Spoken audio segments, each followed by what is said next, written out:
Find the domain and range of f of x equals 3 times e to the x plus 1. This is an exponential function, so first we'll consider the exponential function y equals e to the x, which looks like this.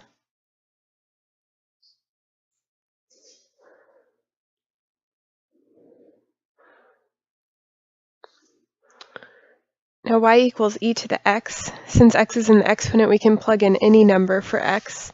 So the domain is negative infinity to infinity.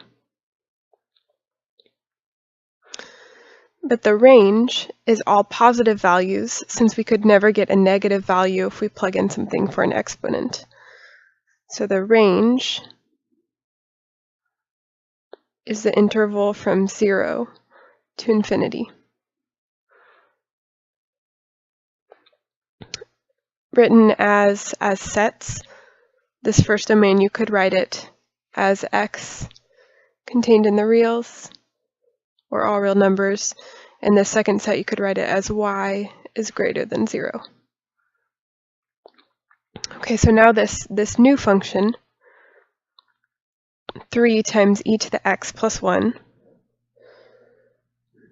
the 3 makes the graph steeper, and the 1 moves the graph up 1.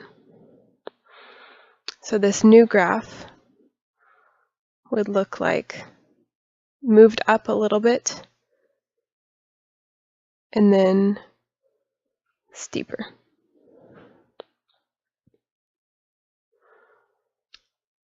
So for this graph, the domain is still negative infinity to infinity, since we can plug in any x value to that exponent. Or again, we can write this in set notation as x is an element of the reals. But the range does change. Since this graph is shifted up 1, the range is shifted up 1. So instead of starting at 0, the range is now starting at 1. So the range is from 1 to infinity.